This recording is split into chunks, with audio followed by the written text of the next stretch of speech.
आळस हा एक गुप्त घटक आहे, जो नेहमी अपयश आणतो. पण गंमत म्हणजे अपयशी ठरणाऱ्या व्यक्तीपासूनच हा आळस गुप्त ठेवला जातो. काय हे रहस्य आपणास ठाऊक आहे? उपासना उपासना उपासना उपासना प्रभुजी करो उपासना प्रभुजी करो उपासना उपासना उपासना उपासना उपासना. सर्व सृष्टीचा निर्माणकर्ता परमेश्वर याच्या नावाला मान, महिमा आणि गौरव सदा सर्व काळ असो. उपासना कार्यक्रमामध्ये आपले स्वागत आहे. प्रियांनो, हल्लीची लाईफस्टाईल म्हणजेच जीवनशैली ही पूर्णपणे बदलून गेली आहे. एक काळ असा होता की घरातील तरुण तरुणींनी 7च्या आत घरात यावे असा नियम होता आणि रात्री 9:30 किंवा फार फार तर 10 वाजता सर्वजण झोपून जायचे. परंतु आता आधुनिकतेमुळे सर्व काही बदलून गेले आहे. आजकाल पहाटे उठणारे क्वचितच आढळतात. आणि हो, रात्री 1:30-2 पर्यंत जागणे म्हणजे अगदीच किरकोळ झाले आहे. परंतु बायबल याबाबत काय सांगते हे पाहणे आवश्यक होईल. म्हणूनच आजच्या अध्ययनात आपण आमच्या कर्तव्यांबाबत पाहणार आहोत. तर मग चला प्रियांनो, आपण आपल्या अध्ययनाची सुरुवात करूया. श्रोत्यानो, ह्या दिवसांमध्ये आम्ही नीतिसूत्रे ह्या पुस्तकाचं अध्ययन करीत आहोत आणि ह्याच्या 6व्या अध्यायाला आम्ही सुरुवात केलेली आहे. आम्ही पाहत आहोत प्रभू की आळस व खोटेपणा ह्याविषयी कशा प्रकारे उपदेश देण्यात आलेला आहे. 9 ते 11 वचने सांगतात, अरे आळशा, तू किती वेळ निसशील? आपल्या झोपेतून केव्हा उठशील? आणखी थोडीशी झोप घेतो, आणखी थोडीशी डुलकी खातो, आणखी हात उराशी धरून निसतो असे म्हणत जाशील तर तुला दारिद्र्य दरोडेखोराप्रमाणे आणि गरिबी तुला सशस्त्र मनुष्याप्रमाणे गाठेल. आता आपण दुष्ट पुरुषाच्या वर्णनाकडे येत आहोत, जो सैतानाचा पुत्र आहे, बलियालाचा पुत्र आहे. 12 आणि 13 वचने सांगतात, अधम व दुर्जन मनुष्य उद्दामपणाचे भाषण करीत जातो, डोळे मिचकावतो, पायांनी इशारा करीतो, बोटांनी खुणावितो. काय आपण ह्या गोष्टी एखाद्या व्यक्तीमध्ये पाहिल्या आहेत? असे अनेक लोक मी पाहिले आहेत, जे काही बोलतात आणि जे काही करतात त्यामध्ये दोहरा अर्थ असतो. बरेचदा लोक तोंडावर फार प्रशंसा करतात, परंतु त्या प्रशंसेमध्ये बोचक असे शब्द वापरतात आणि त्यांच्या बोलण्यातून हे स्पष्ट होतं की त्या प्रशंसेमागे त्यांच्या मनात काय विचार आहेत. 14 आणि 15 वचने पहा, त्याच्या मनात उद्दामपणा असतो, तो दुष्कर्माची योजना करीत असतो, तो वैमनस्य पसरवितो, यामुळे त्याच्यावर विपत्ती अकस्मात येईल, त्याचा एकाएकी चुराडा होईल, त्याचा निभाव लागणार नाही. ह्या ठिकाणी जी व्यक्ती आहे श्रोत्यानो, ती देवाचे लेकरू आहे, पण त्याच्या शरीराची प्रत्येक हालचाल एका वेगळ्या प्रकारची आहे. आज आम्हाला आधुनिक केशरचना असलेले खूप शिकलेले लोक नकोत. आम्हाला मनाचे शुद्ध लोक हवे आहेत. आज सेवेमध्ये असे अनेक लोक भरलेले आहेत, ज्यांचे जीवन, ज्यांचे मन शुद्ध नाही. शुद्ध मनाचे असे फारच क्वचित लोक आम्हाला सापडतात. श्रोत्यानो, ह्याचं कारण आपणाला माहीत का? देव थट्टेत उडवल्या जाऊ शकत नाही. देवाचा उपहास केला जाऊ शकत नाही. गलतीकरासपत्र 6 अध्याय 7 आणि 8 वचने सांगतात, फसू नका, देवाचा उपहास व्हायचा नाही. कारण माणूस जे काही पेरितो त्याचेच त्याला पीक मिळेल. जो आपल्या देह स्वभावासाठी पेरतो त्याला देह स्वभावापासून नाशाचे पीक मिळेल, आणि जो आत्म्यासाठी पेरितो त्याला आत्म्यापासून सार्वकालिक जीवन हे पीक मिळेल. देवाला पवित्र जीवन हवे आहे. आपणाला माहीत का? का? कारण तो पवित्र आहे. तो पवित्र आहे म्हणून त्याला लोक सुद्धा पवित्र हवे आहेत. तो अशाच प्रकारच्या लोकांमध्ये रुची ठेवतो. आम्हाला आज हे समजून घेण्याची गरज आहे की आम्ही पवित्र देवाचे लोक आहोत. आता आम्ही पाहणार आहोत की 7 गोष्टींचा देवाला वीट आहे. काही लोकांना देव काही गोष्टींचा तिटकारा करू शकतो, त्याला काही गोष्टींचा वीट आहे, ह्यावर विश्वास ठेवणे कठीण जाते. कारण हे लोक परमेश्वराला फक्त एक प्रेमळ पिता मानतात. मुख्य गोष्ट म्हणजे देवप्रीती आहे, हे खरे आहे. कमी महत्वाची गोष्ट म्हणजे प्रीती ही तिटकाऱ्याच्या विरुद्ध आहे, व हे सुद्धा खरे आहे.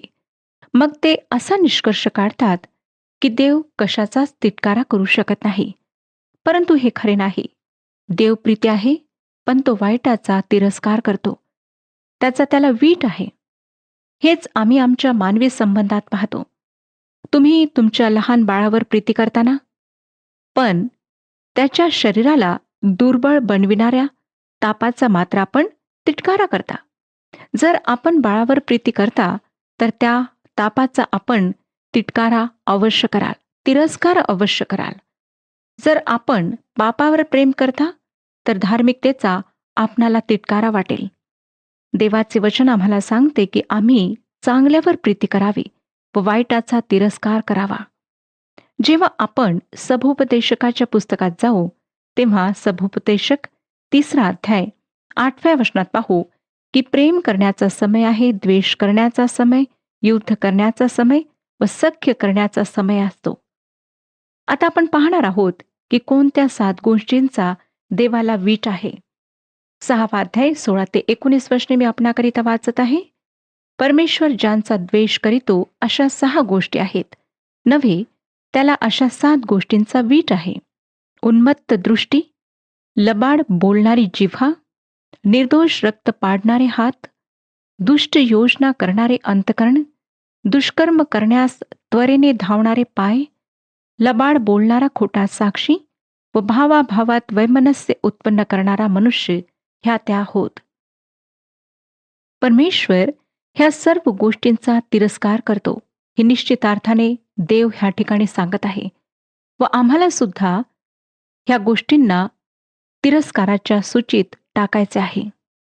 देवाला काही गोष्टींची किळस आहे, तिटकारा आहे, हे तो पहिल्यांदाच सांगत नाही.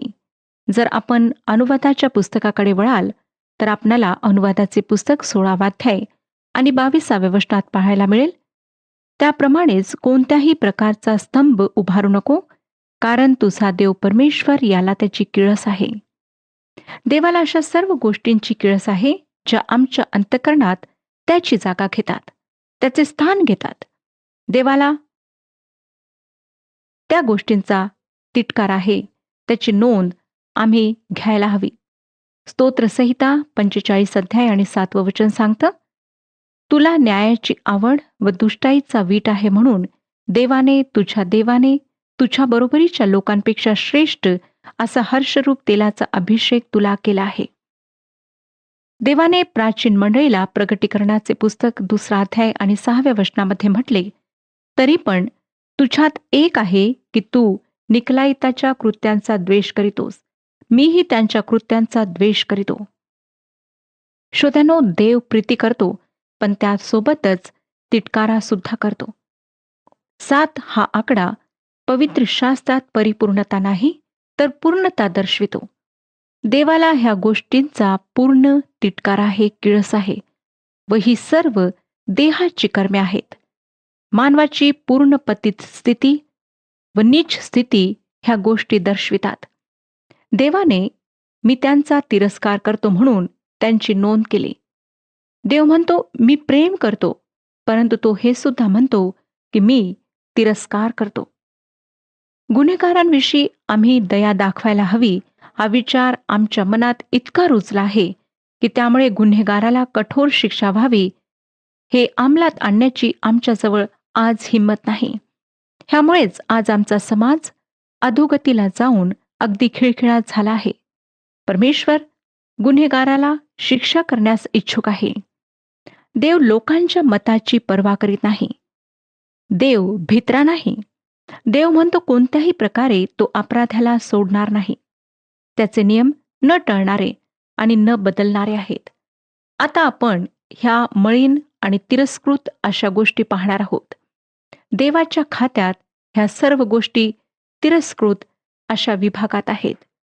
पहिली गोष्ट आहे उन्मत्त दृष्टी.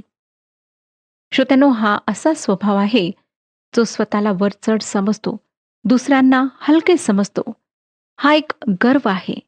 हा मनातील तो विचार आहे जो एका दृष्टिक्षेपात हे दर्शवितो की मी त्या दुसऱ्या व्यक्तीपेक्षा वरचढ आहे, माझ्यामध्ये अधिक चांगले गुण आहेत. परमेश्वर म्हणतो, मी ह्या गोष्टीचा तिरस्कार करतो, मला ह्या गोष्टीचा किळस आहे. त्याच्या सूचीत हे पहिल्या क्रमांकावर आहे. तो ह्या स्वभावाला खून किंवा मद्यपान ह्या दोन्हीपेक्षा अधिक उच्च स्तरावर ठेवतो. परमेश्वर उन्मत्त दृष्टीचा तिरस्कार करतो. आपणाला माहीत आहे का की स्वर्गातले पहिले पाप काय होते? मूळ पाप काय होते? गर्व.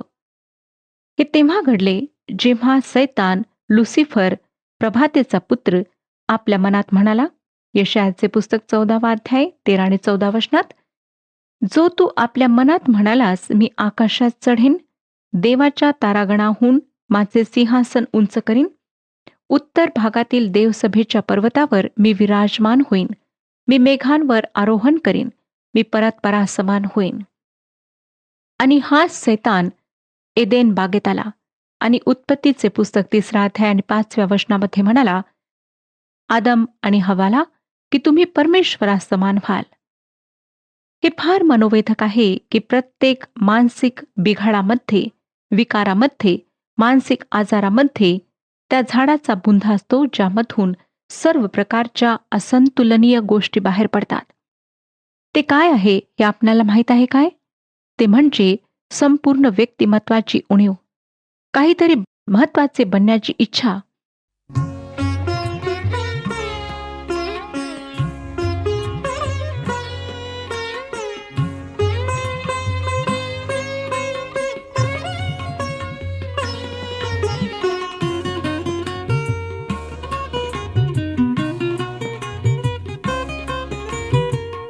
तुझी स्तुती गाण्याकरिता आले ख्रिस्ता,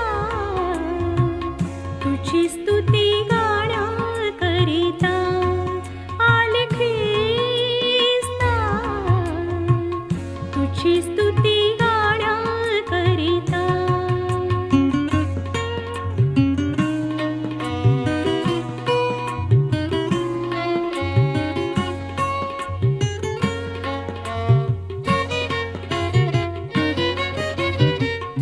मी अज्ञानी, मी निर्बुद्धी, समजू कशी ख्रिस्ता तुझी मी महती. मी अज्ञानी, मी निर्बुद्धी, समजू कशी ख्रिस्ता तुझी मी महती. कर दया दया धना, तुझी स्तुती गाण्याकरिता आले ख्रिस्ता, तुझी स्तुती गाण्याकरिता.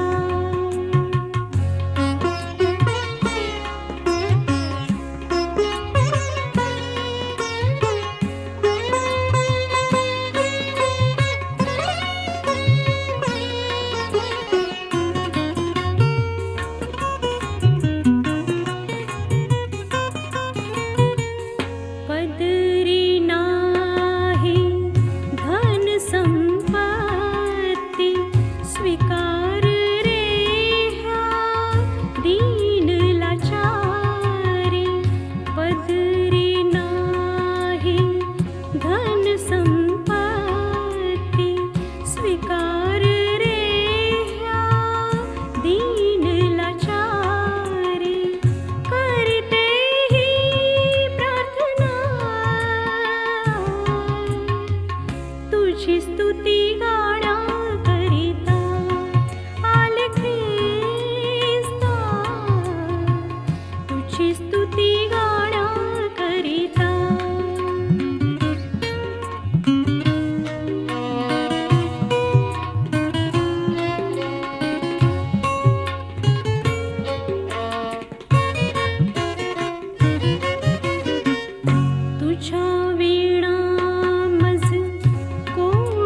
नसे रे तारणाची भिक्षा तुझ जवळी रे तुझ्या विणा मज कोणी नसे रे तारणाची भिक्षा तुझ जवळी रे दे प्रभू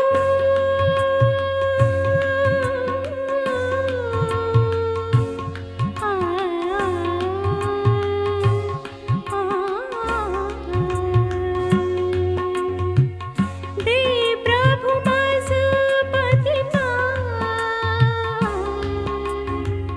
तुझी स्तुती गाण्या करिता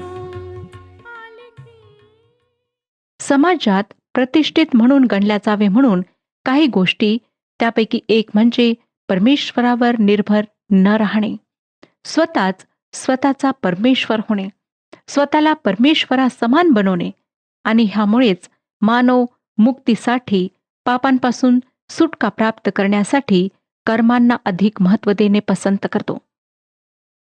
एका लहानशा मानवाला हे म्हणायला आवडते की मी स्वतःचे तारण स्वतः मिळवीन, मी स्वतः ते करेन आणि देवा त्यासाठी मला तुझी गरज नाही. निश्चितच तुझ्या पुत्राला माझ्यासाठी मरण्याची गरज नाही. जेव्हा मी तुझ्या उपस्थितीत येईन तेव्हा तू बाजूला व्हावे, कारण जितका तू चांगला आहे तितकाच मी सुद्धा चांगला आहे. मी तुझ्या बाजूला बसेन. श्रोत्यानो, जे लोक अशा प्रकारे स्वतःचे तारण कमावण्याचा व त्यासाठी काहीतरी करण्याचा प्रयत्न करतात ते लोक मानसिक रूपाने आजारी असतात. परमेश्वर गर्विष्ठांचा विरोध करतो व दीनांचा आदर करतो. तो म्हणतो की मी अशा लोकांना नमवीन. देवाने योबाचे पुस्तक 40 अध्याय आणि 12व्या वचनात म्हटले, योबाचे पुस्तक 40 अध्याय आणि 12वे वचन, प्रत्येक गर्विष्ठास पाहून त्याला खाली पाड आणि दुष्टास जागच्या जागी तुडव. पहाडी उपदेशात प्रभू येशूने मत्ते कृष्णवर्तमान 5 अध्याय आणि 3 वचनामध्ये म्हटले, मत्ते कृष्णवर्तमान 5 अध्याय 3 वचन, जे आत्म्याने दीन ते धन्य, कारण स्वर्गाचे राज्य त्यांचे आहे.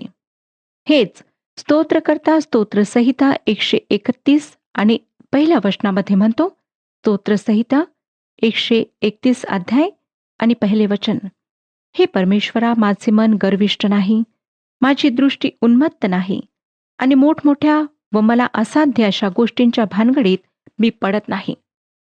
श्रोत्यानो, आम्हाला अगदी नम्र व दीन होऊन म्हणायचे आहे, हे देवा, मी दुर्बळ आहे, मी हे करू शकत नाही, मला तुझी गरज आहे. जेव्हा आम्ही देवाजवळ त्याच्याद्वारे तारण प्राप्त करण्याकरिता जातो तेव्हाच आम्ही पूर्ण व्यक्तिमत्व प्राप्त करतो. यशायाचे पुस्तक 66 अध्याय आणि 2 वचनामध्ये देवाने यशायाद्वारा काय म्हटले ते ऐका. यशायाचे पुस्तक 66 अध्याय आणि 2 वचन, परमेश्वर म्हणतो, ह्या सर्व वस्तू माझ्याच हाताने बनल्या आहेत, म्हणून त्या माझ्या झाल्या आहेत. पण दीन व भग्न हृदय आहे व माझी वचने ऐकून कंपायमान होतो, त्याचकडे मी पाहतो. जर ह्या आधारावर आपण देवाकडे येण्यास इच्छुक आहात तर देवबाप आपला स्वीकार करेल. तो उन्मत्त दृष्टीचा तिरस्कार करतो. मला माहीत नाही श्रोत्यानो की आपणापैकी किती लोक अशा प्रकारच्या स्वभावाचे आहेत. जर आपणाला कुठल्याही गोष्टीचा गर्व आहे, सौंदर्याचा आहे, शिक्षणाचा आहे, आपल्या प्रतिष्ठेचा आहे, किंवा आपण इतरांपेक्षा समाजामध्ये उच्च स्थानावर आहात आणि त्या बाबतीत आपण गर्व बाळगता, तर परमेश्वर आपला तिरस्कार करतो. म्हणून परमेश्वरासमोर नम्र व्हा, दीन व्हा आणि म्हणा, प्रभू, की खरोखर मी काहीच नाही, माझ्याजवळ काहीच नाही, मी स्वतःला तुझ्या समोर नम्र करीत आहे. दुसरी गोष्ट जिचा परमेश्वराला किळस आहे ती म्हणजे लबाड बोलणारी जिव्हा. तुम्ही कधीही लक्षात घेतले आहे का की पवित्र शास्त्रात दारूपेक्षा जिभेविषयी अधिक लिहिण्यात आले आहे? जिभेविषयी जे आहे ते सर्व भाषा व जातींकरिता सर्वसाधारण आहे. आज जिभेवर कशा प्रकारे नियंत्रण ठेवावे ह्यावर बरेच काही बोलल्या जाते. तुम्हाला माहीत का? खोटे बोलणारी जिव्हा ह्याविषयी बरेच काही बोलल्या जाते.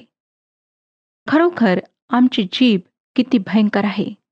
कधी आपण विचार केला आहे का की ह्या जिभेने आम्ही काय काय बोलतो, कशा प्रकारे लोकांना दुखवतो, कशा प्रकारे आम्ही लोकांच्या चरित्रावर भयंकर असे दाग आणि किचड उछालतो. बहुधा दावीदने स्तोत्रसंहिता 116 आणि 11व्या वचनामध्ये लिहिले, मी अधीरपणे म्हणालो की सर्व माणसे लबाड आहेत. नंतर पुन्हा तो 120 स्तोत्र आणि 2ऱ्या वचनामध्ये म्हणाला, हे परमेश्वरा माझा जीव असत्य वाणीपासून कपटी जिभेपासून मुक्त कर. दाविदाने जेव्हा पापांचा अंगीकार केला तेव्हा त्यांनी स्तोत्रसंहिता 51 आणि 6व्या वचनामध्ये म्हटले, पहा, अंतर्यामीची सत्यता तुला आवडते. तू माझ्या अंतर्यामाला ज्ञानाची ओळख करून दे. आमचा परमेश्वर सत्याचा परमेश्वर आहे. स्तोत्रसंहिता 31 अध्याय आणि 5व्या वचनामध्ये लिहिले आहे. स्तोत्रसंहिता 31 अध्याय आणि 5वे वचन, तुझ्या हाती मी आपला आत्मा सोपवितो. हे परमेश्वरा, सत्य स्वरूप देवा, तू मला उद्धरले आहे. श्रोत्यानो, हे किती विलक्षण आहे. असत्य बोलणाऱ्या जिभेपासून एकदम वेगळे. आता तिसरी जी गोष्ट आहे जिचा परमेश्वराला तिटकारा आहे, किळस आहे, ती म्हणजे निर्दोष रक्त पाडणारे हात. खुनी देवाला व मानवाला तिटकारा आणण्याजोगा आहे. परमेश्वर म्हणतो, खुनी व्यक्तीला शिक्षा व्हायलाच हवी, कारण त्याने ती गोष्ट घेतली जी परमेश्वरासाठी पवित्र आहे, आणि ते म्हणजे मानवाचे जीवन. आज सर्वत्र विख्यात असलेला विचार ह्या उलट आहे. जेव्हा एखाद्या व्यक्तीचा खून होतो तेव्हा त्या खुनी व्यक्तीची चौकशी सुरू होते व अचानक त्या खुनी व्यक्तीचे जीवन महत्वाचे आणि मौल्यवान बनते. त्या व्यक्तीचे जीवन बदलवण्याकरिता अनेक उपाय आणि योजना तयार होतात. परमेश्वर म्हणतो, मानवी जीवन मौल्यवान आहे, आणि जेव्हा एक खुनी दुसऱ्या व्यक्तीचा खून करतो तेव्हा त्या व्यक्तीला स्वतःचे जीवन गमवावे लागते. हीच देवाच्या वचनाची शिकवण आहे. देवाचे वचन सांगते की त्या व्यक्तीला दंड झाल्याशिवाय राहू नये. चौथी जी गोष्ट जिचा परमेश्वराला तिटकारा आहे, किळस आहे, ती म्हणजे दुष्ट योजना करणारे अंतःकरण. दुष्ट विचार, मला वाटतं संपूर्ण मानवामध्ये वाईट विचार असतात. प्रभू येशूने मत्ते कृष्णवर्तमान 15 अध्याय आणि 19व्या वचनामध्ये म्हटले, कारण अंतःकरणातूनच दुष्ट कल्पना, खून, व्यभिचार, जारकर्मे, चोऱ्या, खोट्या साक्षी, शिव्यागाळी ही निघतात. हे सर्व मानवी अंतःकरणातूनच बाहेर पडतात. काय कधी आपण आपल्या मनात व अंतःकरणात जे विचार आहेत त्यांना देवासमोर कबूल केले आहे? श्रोत्यानो, आम्हा प्रत्येकाला हे करण्याची गरज आहे. आम्हाला स्वच्छ आणि शुद्ध होण्याची गरज आहे.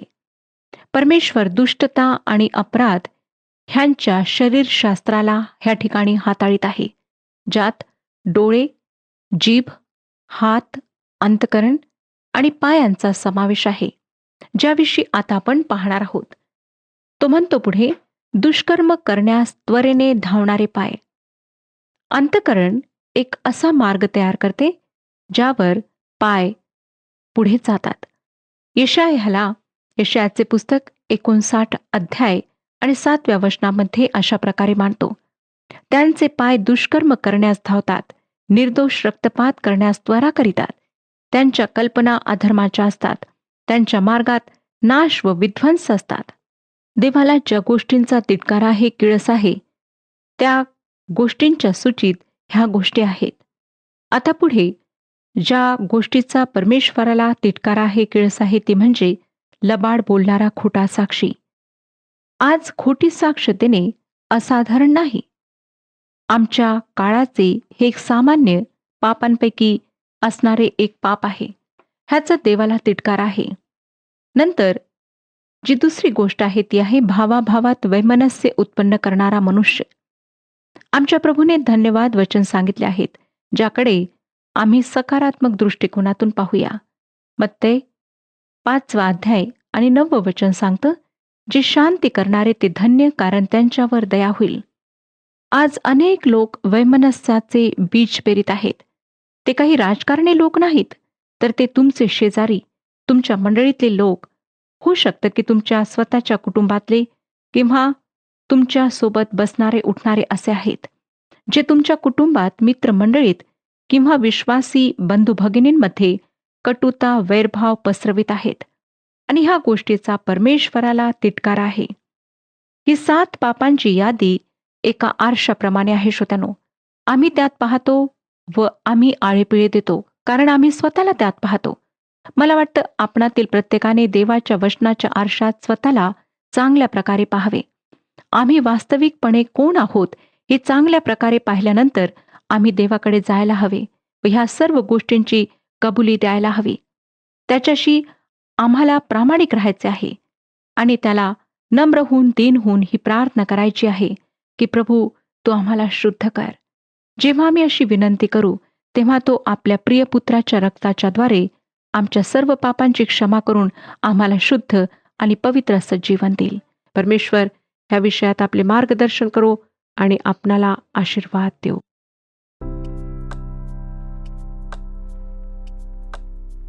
मागील कार्यक्रमातील प्रश्नाचे उत्तर आहे ए.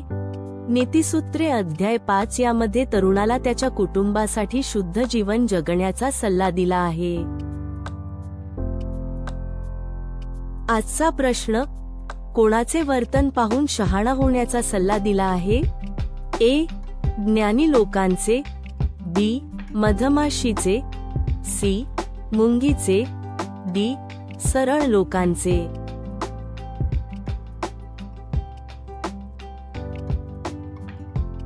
प्रियांनो, या प्रश्नाचे उत्तर उद्या सकाळी 6 वाजण्याच्या आधी पर्याय ए, बी, सी किंवा डी लिहून आपले नाव, पत्ता आणि ठिकाण यासोबत मोबाईल नंबर 7021474742 वर SMS किंवा व्हॉट्सॲप करा. प्रियांनो, आम्ही पाहिले आहे की आमच्या कर्तव्यांकडे दुर्लक्ष करण्याने अचानक आणि गंभीर परिणाम आमच्या जीवनावर होऊ शकतात. परंतु ज्यावेळेस आम्हाला आमची कर्तव्ये समजतात, देवाची इच्छा आमच्या बाबतीत काय आहे हे समजते, त्यावेळेस सचोटी आणि नैतिक जबाबदारीने आम्ही सर्व गोष्टी करू लागतो. प्रियांनो, काय आम्हाला आमची जबाबदारी समजलेली आहे? काय आम्ही आळस आणि खोटेपणात अडकून आहोत? आपण प्रार्थना करूया. आमच्यावरती प्रीती करणाऱ्या आमच्या महान प्रेमळ परमेश्वर देव बापा, तुझ्या नावाला मी धन्यवाद देतो, तुझी स्तुती करतो बापा. होय प्रभूजी, आजचं अध्ययन तू आमच्यासाठी आशीर्वादित केलेलं आहेस. आणि प्रभूजी, आज आम्ही विचार करीत आहोत की खरंच आमच्या जीवनामध्ये आळस आहे काय? आमच्या जीवनामध्ये खोटेपण आहे काय? होय प्रभू परमेश्वरा, आत्मपरीक्षण करण्यासाठी तू आम्हाला सहाय्य कर, तू आम्हाला मार्गदर्शन कर. आणि इतकंच नव्हे, आमच्यामध्ये जो काही उणेपणा आम्हाला दिसतो तो सर्व दूर करण्यासाठी प्रभूजी तुझं सहाय्य आम्हाला हवं आहे. आणि म्हणून प्रभूजी आम्ही लीन होतो, नम्र होतो, नतमस्तक होतो, तुझ्या चरणापाशी येतो. प्रभूजी, तू आम्हाला सहाय्य कर. येशू ख्रिस्त आमचा प्रभू याच्याद्वारे मागतो, म्हणून तू ऐक. आमेन. विश्वासात स्थिरावलेले व अढळ रहा. प्रभू आपणास सहाय्य करो.